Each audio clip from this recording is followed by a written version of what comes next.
Hello, everyone. Welcome back to another episode, or I should say, a redo of the last episode of the Sacred Path Recovery podcast. I'm James Francis. With me is Katie O'Connor. And last episode, we did a discussion on the shadow. And unfortunately, me and my bad habit of not staying within reach of or within a reasonable space of the microphone, the audio was lacking. So if you watched the podcast the last time, everyone was saying that they had a hard time hearing me, and I could barely understand me when I rewatched it too. So here we are, and we're gonna go ahead and I guess just go give a quick try to go back over what we covered the last time. And so the last time I'll just open it up with what the concept of the shadow is, as Dr. Yun described it. And the concept of the shadow was first introduced by the renowned Swiss psychiatrist Dr. Carl Jung. It refers to the unconscious aspects of the personality that the conscious ego does not identify with. These can be qualities that we consider negative, like anger, selfishness, or weakness, but also positive ones as well, such as creativity, power, or joy. And when what the shadow is a suppression of these feelings due to fear, societal conditioning, or past experiences. Right. The shadow is also the disowned self. The shadow contains everything that we deem unacceptable about ourselves. Certain traits, emotions, desires, and experiences that we've pushed into our unconscious because we believe that they're bad or shameful, or simply don't fit in with the image that we want to present to the world. Right, right. And the shadow the shadow is something that kind of develops within us. It's not that we have this dark person living inside us, although it might feel like that. Um, it's more uh, it's more as if there's a part of you that has come to dislike or hate something or some kind of situation or action. But when you're not conscious of it, you actually do that action. Like you might hear somebody gossiping about someone and say, "Oh my gosh, that's awful. Don't do that." You can take a stance about that and say, "This is bad. This is awful." And then around the next corner someone would say, "Oh, did you hear about so and so?" And you're like, "What? What happened? What's going on?" And all of a sudden there's this part of you that wants to know and wants to get involved with that gossip. And so it's sort of like you can have these ideas of what you feel are wrong or out of integrity with yourself, but sometimes you find yourself engaging in those activities or those emotions. Yeah, and I think in the last episode I spoke that we all have this shadow within us, and the way that it manifests is through projection. When we strongly disagree or dislike or are overly critical of a trait in others, it's often a trait that we have within ourselves. And more times than not, when an individual is working to suppress the shadow and he or she thinks that he's doing a good job of doing it, it's the other people that will often see these negative traits, even when you are unconscious that you're doing these kind of negative behaviors, whether it's gossiping or just putting Well, people down. for example, when you're engaged in these types of behaviors or situations, it's too close for you to see how you're interacting with your shadow. You don't see your shadow. That's why they call it a shadow. The shadow is usually behind you. Yeah. When the light shines on you, you know your shadow is projected to the side or behind you, depending on how the light falls. So what that really means is you have a dark side or a dark idea or some way of behaving or interacting that you're just really not aware of. And I can give you a quick example. So say if you were a child that was raised with an overly critical mother, a mother who was always telling you were doing it wrong, or that you weren't good enough, or gave you a sense of low self-esteem, then you might go and engage in relationships with women, but the relationships won't ever work out because at one point you might believe that because you experienced this situation with your mother, that maybe all women are like that, that all women are like your mother. So like if you're a man and you're dating a woman and eventually she says something that comes across as sarcastic or negative, you might say, see, I knew it. I knew it. You know, every woman is like my mother. And so what happens is relationships don't work out in the end because of this underlying belief of this shadow that sort of dogs you and says, you know, women are mean or women are out to hurt me. And it can work with women too. It can work with any relationship. But the idea is that sometimes you have these experiences in your childhood that later come out in relationships when you're in adulthood. Yeah. And some of these disowned negative traits that we suppress are, the things that we have in ourselves. Like I said before, you may react strongly to someone else's arrogance. You may disagree with how a certain person comes off to you as, whether or not you actually know the person to be like that. You judge someone for being overly emotional, yet you suppress your own angers and your own fears. You're highly critical of laziness in others while struggling to allow yourself that ability to rest and take a break every now and then.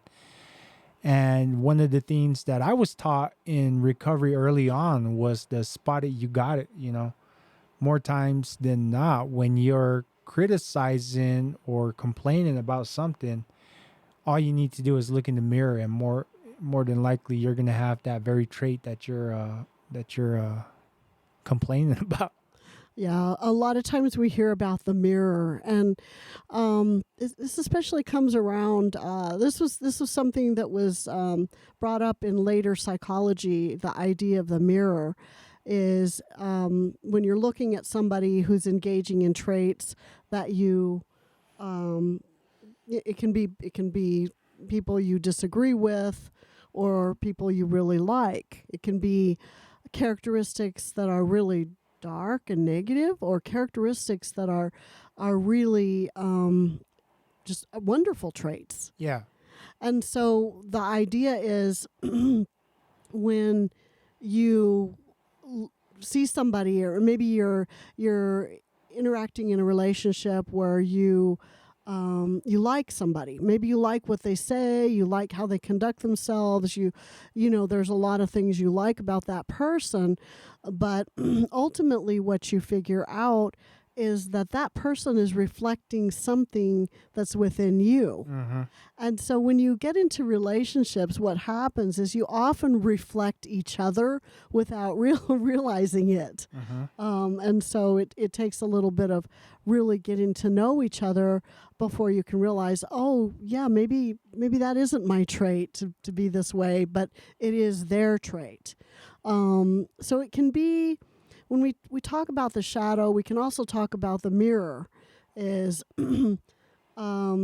what's being reflected at us in other people. Like we might see somebody that seems to get along with everybody and is really great, but when it comes to yourself, you may feel that they're very critical of you. And you're like, why? This person seems to like everybody else. Why not me? Why am I not getting that same effect? And so you often wonder. But what happens is, again, it's the mirror. It's the mirror sometimes. Yeah. And one thing that I found interesting, the more that I learned about the shadow, is that it's not just the negative things that we suppress, but it can be positive traits as well. Your ability to admire someone else's boldness or assertiveness. But at the same time, you're holding back this ability to be bold and assertive in your own life. You may praise another's creativity, but at the same time, you're telling yourself, I can't paint, I can't draw, and you limit yourself in that way. You see leadership qualities in others, but you shy away from opportunities to lead. That's something that I found interesting, was that it can be positive traits as well, Right. because I thought that it was always negative traits. And yeah, so Well, we think of the shadow as being dark, the darkness within mhm. us, and most certainly it comes across as darkness when you're acting out of a place and you're unconscious of acting out of that place of darkness, such as sabotaging your relationships Mhm. because you're proving that that say all men are dishonorable, or all women are mean, or whatever it is. It can be anything. Um, and again, when you're in that relationship, you don't see it up close. You are interacting, you're engaging, and you're just acting out of this dark place. And so a lot of times when something actually does happen, it's because you actually caused it to happen, Mhm. because that's what you expected. You expected this to come across in your life, in your relationships or whatever. Yeah. And the more that we suppress and kind of deny these traits within us, the more they have the ability and potential to cause damage in our lives when they actually do make it to the front. Because the harder we try to suppress something, the more reactive it's going to be, and the more it's going to have that power when it finally gets loose. Exactly. There's been times in history where there's been certain groups, and I don't really want to name names, but there'll be a majority people that are against this or against that. Like you could have people that say they're really talking out against child sexual abuse, and they're out there, they're on the news, they're talking to other people, they're taking cases, they're out there fighting for justice. And yet somehow, some way, through investigation, uh, something comes up that exposes their relationship to that very thing, child sexual abuse. You see these issues where you know people are speaking out about this cause, and yet in the darkness of their own place in their own lives, they're doing the actual opposite. Yeah. So, coming to learn about what exactly the shadow is, another important aspect of understanding what the shadow is learning how to recognize it and becoming aware of our shadows in our own lives, so that way it doesn't do this kind of harmful damage the more that we try to suppress it. And some of the steps that we can take to becoming aware of our shadow involves honest self-observation, deep introspective reflection about yourself, and being brutally honest with yourself. And I think that ties in a big part of this self-analyzation, ties into the ability to find sobriety and recovery, because I think it aligns exactly with the fourth step, because the fourth step calls for an individual to self-reflect and look at all these character flaws and defects that we have.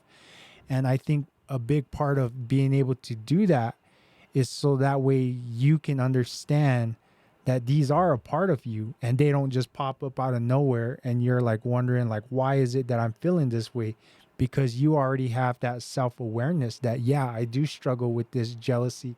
I may struggle with this selfishness, or I am, an a-hole behind closed doors. So having that ability to recognize these things Right. prepares you to face them when they And do. and you don't get there unless you really start examining what you're thinking, and what your actions are, what you're doing. Um, for example, if you have an issue with alcoholism or an addiction of some kind, you have to remember that generally these addictions start out as something that's very readily acceptable, and it's done within a group or a family. It's done under certain situations such as parties or celebrations or things like that. And then, so these things start out as, something, where everybody's having a drink or having a toast to someone. Maybe it's somebody's birthday or whatever it is.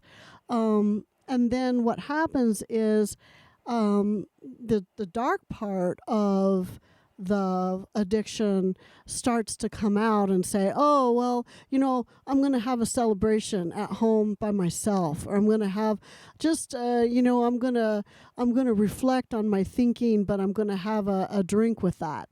Or I'm going to take a drug just to help me relax, or get into the mood or the spirit or the energy of whatever I'm trying to do.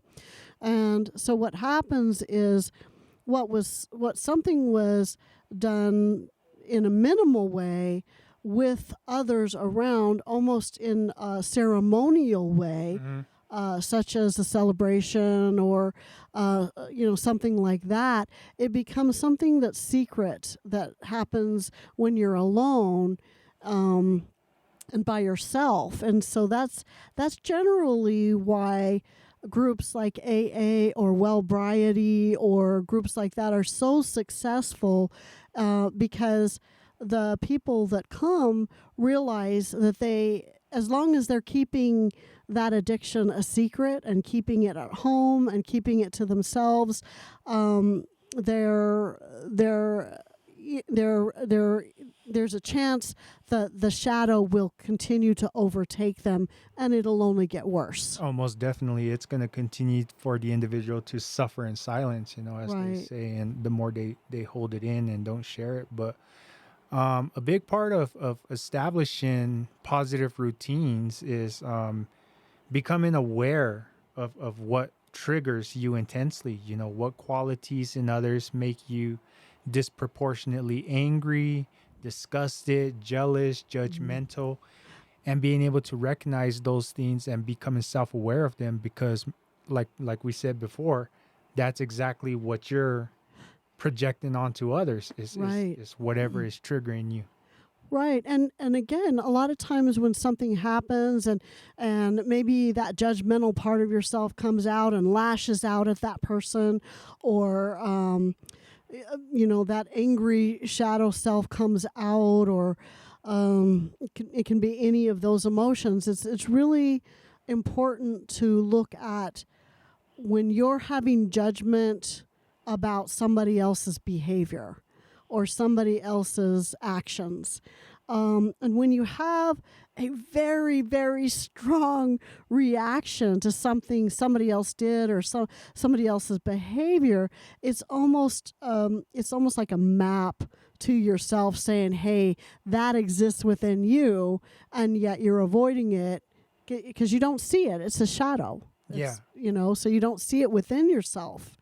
And it's crazy because, I'm starting to, not starting, but I do realize how important it is to be aware of these kind of things within ourselves. And I think it's important that we teach these to the younger generation coming up, because I was never taught about these kind of things, about being aware of my feelings, or of even looking inside of myself and being able to talk to other people, especially during my teenage years. It was kind of like you're just left to your own to deal with these kind of things, hold it in, because, during our teenage years, more times than not, we're at that age where we're embarrassed or we don't feel comfortable talking with others about how we feel. So we just hold it in and we suppress it.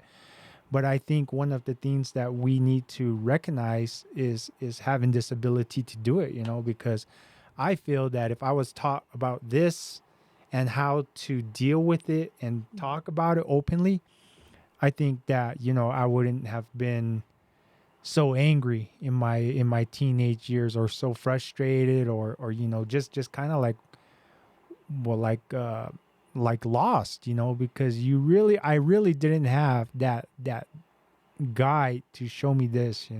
Right, right. And I think the word suppression is a really good, a good word. Suppression or repression is a good word as well. Because what happens is we tend to take note of things that are traumatizing either to ourselves or others. We take note of people's behaviors and actions.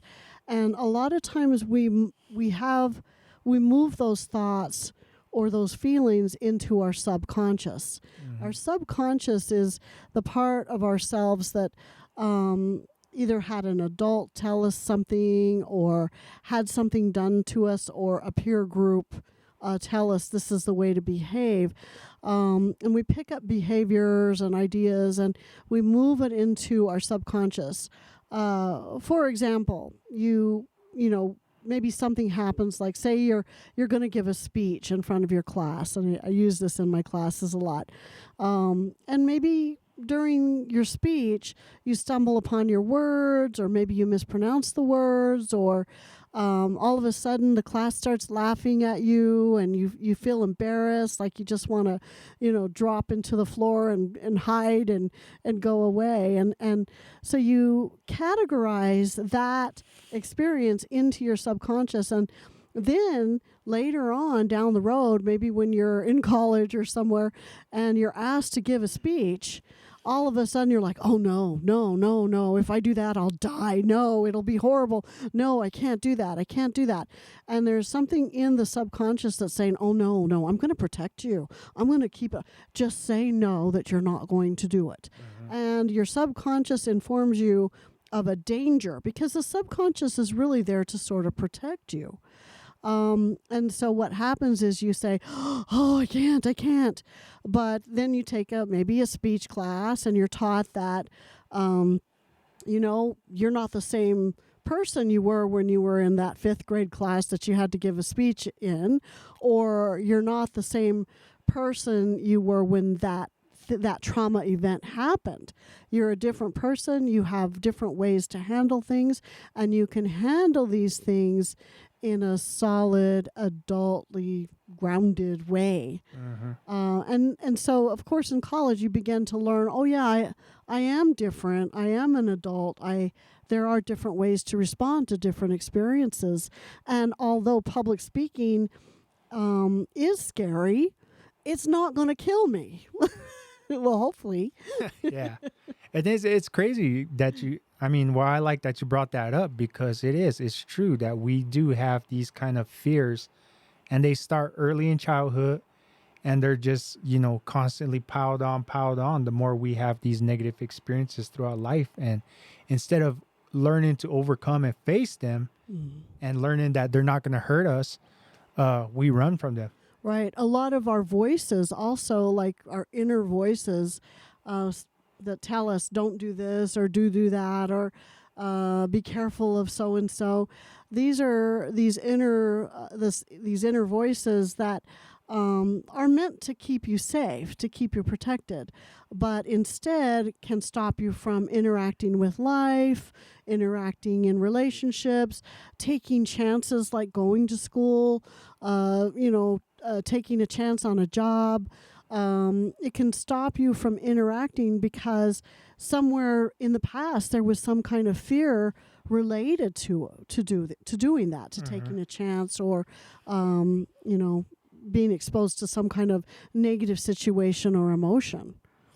So in overcoming these fears that our shadow has the ability to project onto us, as well as these negative attitudes that we try to suppress, it's important that we also learn how to identify these triggers. What situations, sounds, smells, or interactions provoke these strong reactions that we have. whether it's seemingly irrational, emotional, or physical responses that we have to situations like public speaking, Right. or maybe even take for instance for myself, being around intoxicated people, that just kind of draws up like this kind of like icky feeling, because I remember, as a child, that feeling that I used to get being around, people that were intoxicated. And it still kind of carries that negative, or that kind of I don't want to say like disgusted feeling, but yeah, you just don't want to be around it. And people, sorry, people find themselves in situations where, for example, they may have had a very angry parent that lashed out and maybe hit them or slapped them or hurt them. And then when they turn around and have children, they turn around and do the same thing without even realizing that they're emulating the behavior of a parent or a guardian or whoever it was. And so what happens is the traumas that were acted upon you as a child, you tend to turn around and reenact those same traumas out on your own children. And that's one thing to explore for anybody becoming a parent is, when you have a baby, you're not given a guidebook. You're not given a driver's license of how to work Yeah. the work how to work it. You get a driver's license to drive a car, and there's a whole manual that tells you how to drive, and you have to take a test. But to be a parent, you don't have to have any of those things. You can walk out of the hospital with a brand new life attached to your arm, and then you don't know what to do. And so what happens is, unless you're a part of some education system, you begin to act the same way your parents acted to you. And so a lot of parents will turn around and realize, oh my gosh, I've become my mother or I've become my father. Mhm. And they hate themselves because of it, but they don't know how to stop. So that's another example of a shadow, is acting out behaviors that were acted out upon you, and you've integrated that into your belief system, and then somehow you begin acting them out. Yeah, and it's important that we also, as we become more self-aware of these triggers, that instead of disassociating and running from them, that we become mindful. Staying present in the body and within your environment can help you learn to gradually start tolerating the process of these difficult sensations and emotions that you feel as they arise when you experience these triggers that you now are able to recognize. If you notice yourself stuck in repetitive patterns, in cycles of behavior or relationship dynamics that feel familiar but are unhelpful, these patterns can be a sign of an unconscious attempt to resolve old or repressed issues. Right. And I find that, the case because for a long time, I found myself stuck in a rut, and that rut was addiction. Mm-hmm. I would try my best, and it was a cycle. It was a repeating cycle. And I can't tell you how many times I tried, and this was going to be the time, this was going to be the one. But eventually, I would find myself back in that Right. in that habit again, and I was always lost. How did it happen again, Right. over and over again? But it was because I was I was unaware, first of all, of these things that I was repressing within myself. And it was just this superiority complex that I would gain this sense of confidence that I could do it this time, and that confidence would lead me to taking these chances, Right. thinking that it was going to have a different outcome, but the outcome was always the same. Right. And your mind will lead you around in circles. You're one, oh, it's okay. Just this one time. This one time becomes another one time and another one time and another one time. Or only when I'm with a party, or I'm with a group, or only at a celebration, or only at a ritual. And then there's all these excuses. And then eventually, you realize, it's still the same. You're stuck in a rut. You're doing the same thing, same behavior, same activities, same habits that you want to avoid, that you want to break, that you want to get out of. So the idea is, so how do you break them? How do you get out of the habit of being yourself? Yeah. There's a book called that by Joe Dispenza, by the way. You basically become mindful of what you're thinking, what you're feeling, what your emotions are, what's driving you, what your motivations for doing the things you do every day, and becoming mindful minute by minute, Yep. moment by moment. And it's important for a lot of the people that are looking to take on this shadow work is to become aware that it is not there's not an end. It's a continuous journey in life. As with recovery, you constantly got to be on your toes, stay aware of how you're feeling, and just know, that there is ways that you can deal and cope with it. Because like with addiction, if you deny it, I guarantee you're going to relapse sooner or later, because you're thinking that no longer do you need to be aware of, Right. of staying aware of that danger of relapse, because it's always there. Right. You have to own the parts of yourself that you want to disown. You want to own them, acknowledge them, look at your behaviors, and realize when you're acting out of that shadow self, that disowned self, the part of yourself that you hate, that you dislike, that you can't stand. And that you're becoming like someone else that maybe hurt you, and you don't want to use those traumas to turn around and harm other people. Like there's a saying, hurt people hurt people. Mm-hmm. So the idea is, if you become aware of your hurts and your pains, and you turn your pain into your power, you become an alchemizer. You can alchemize that pain into something beautiful, like weaving straw into gold, or making lemonade out of lemons. Yeah. And I like to use the analogy of the fire when it comes to integrating these traits of what our shadow is. And the last time that we recorded, I was talking about how a lot of these traits are like a fire. You can either let it run wild and get out of control, or you can keep your eye on it, maintain it, and make sure that it doesn't burn you or burn everything down to the ground. And basically, I feel that's what a lot of this integrating the shadow into real life is understanding that it's a part of you. It's always going to be a part of you, and that you can never totally destroy these kind of traits that we have within ourselves, because we're all human. Right. And once we have that ability to do that, we have the ability to reclaim valuable energy, harness our creativity, find that true authenticity of ourselves, of who we are.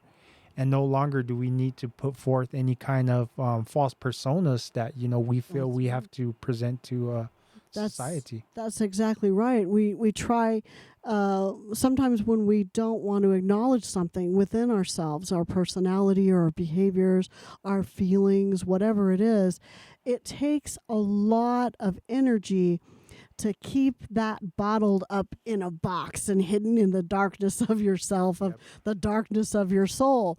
It takes a lot of energy to put on a persona. And so what's really important here is that if you can start talking about it and say, oh, I have this urge or this desire to do this or that's not part of my health plan, you can start saying, you can start owning the part of yourself that you really hate, that you want to disown, but you acknowledge it. Yep. You cast the light on it and say, hey, you know what? You're part of me. You're part of me whether I like you or not. But it releases that energy. All of a sudden, all of that energy was in that little tiny box, just whoo, it's let loose. Yeah. And you have a lot more freedom to use that energy in the world, doing something you really want to do that's going to benefit you. And also just being yourself and being authentic within yourself releases a lot of energy. Yeah, and what you're gonna find, at least for myself, what I found for myself is that in addition to becoming self-aware of myself and taking that time at the end of the day to give myself that daily reprieve, go down that checklist of what I did right, what I did wrong, owning it, and telling myself that it's gonna be okay for all the mistakes that I may have made throughout the day, but tomorrow is gonna be another new day where I can enact these positive changes, and this is going to it's given me that ability to have a more fulfilling life, as it were, where I feel more comfortable of who I am now. I can own my past without any kind of shame or embarrassment. I can integrate. I found that ability to integrate of who I was then, Hmm. and I know that that guy is still alive in me somewhere right now, but he's not in control anymore. He's That's still right. part of me, but that's a part of myself that I've worked to leave behind. Yeah, the shadow's no longer driving the truck. Yeah. Now Yeah, it's yeah. it's you in control, and when you do that, you become free. You become free in the world, and otherwise, if you're working from that unconscious shadow self, you really aren't free. You can tell yourself you are, but you're not. You're not. And it's crazy because we do have that ability to lie to ourselves. And for a long time, we can, even though we know that, what we're telling ourselves is false, but some of the best ways to deal with it, and these align almost perfectly with the 12 steps. Step Hmm. one is admitting that you're powerless, that you have an addiction. And it says here that to acknowledge and witness, don't judge. The first step is to simply become aware of these disowned parts without immediately judging them. That's how it is in recovery. You first have to be able to admit that I have a problem. I can't control this problem. That right there is enough to start that process of being able to start working the rest of the way, because the more you suppress it, then you're just going to stay stuck in your addiction. Right, right. And the other important part of that is the lack of judgment. When you realize you've acted from this dark shadow self or this unconscious level, maybe you lashed out at somebody, yelled at somebody, or did something you shouldn't have done. The first thing to do is to, instead of judging yourself or being angry with yourself, um, you know, if you can journal it, journal it. If you can go to that person and make amends or apologize for lashing out, talk it out with somebody. Let them know, hey, gosh, I did this. I didn't really mean to do that. I'm so sorry. Can I apologize for my behavior? Can I make it up to you? Sometimes just catching yourself midstream and saying, wait, I don't want to do this. I don't want to behave this way. I need a break. Stepping away from a situation, stepping away from yourself, doing whatever you need to do to get yourself grounded and focused and centered and balanced. Also, showing yourself self compassion, treat your shadow with kindness and understanding. Remember that these are parts that were often exiled for a reason, and that was to either protect you because you learned that they were unacceptable. But I think that that self compassion is not judging or beating yourself up for Right. having these feelings of human nature. So Right. And that's a very important step is that sort of non-judgment and self-forgiveness. integration, not eradication. The goal is not to eliminate your shadow, but to integrate it. This means bringing the energy and information from the unconscious into the conscious awareness so that you can choose how to express it constructively. For example, if you have repressed anger, it can be transformed into assertive action, or disowned creativity can be, transformed into new pursuits. Exactly, exactly. And people throughout time have taken their shadow selves or taken their negative energy or the things that they couldn't stand and channeled it into something great, into works of art or writing. There's all kinds of different things that people have accomplished when they use that energy for something constructive. Okay. And I think for now we're gonna have to pause. And we made the first one was actually going to be a two-parter, so I guess this is going to be a two-parter because this is such a big topic, and we're just basically skimming the surface here. Right, We're right, giving like the basic kind of like rundown of what the shadow is, and right. so I think we're gonna have to come back for part two. I'm gonna leave the other one up with the crappy audio, so if you want to try to attempt to listen to it, you can, because I think that one was a good one. We always come in here with the ambition of just doing a one and done take, and I think for the most part we accomplished that, and Yeah. we're able to do that. But so Give us a like, give us a follow. yeah, and then also today, if you're on Facebook and you have my Facebook page, I opened up a GoFundMe, and this GoFundMe is going to work towards raising funds on helping us get our own building out at the Acoma Pueblo in my community where we can host 12-step recovery meetings. We've had much success with the 12-step recovery meetings at home. And what our goal is, the group that I work with, is that we want to have our own place where we can, where we can do this on a regular basis without any kind of struggle. It's a worthy cause. Yeah, And it's definitely needed. and we've been talking about this for a long time, and the only reason why I'm just kind of like, it feels like I'm rushing it is because unfortunately things are going kind of crazy in our government and our society right now, and I was trying to start up a 501c. I'm still going to try and do it, but I don't know if that's going to be more of a challenge now than not. But I'm going way off topic anyways. But yeah, so if you see the GoFundMe page, if you got $5, $1, anything will help, but this is something that we're going to start working towards. We want to make it a reality for our community, like I said, because we have so much potential to do so many great things when it comes to helping our community out in a positive way. And this is what it's going to be for, is that ability to do these things. And we encourage you to reach out if you need assistance. Yeah, definitely reach out. We're always there. We're going to be picking back up the meetings as soon as possible. I know some of the members were wanting to start hosting it again, and so keep an eye out. I'll keep you guys informed.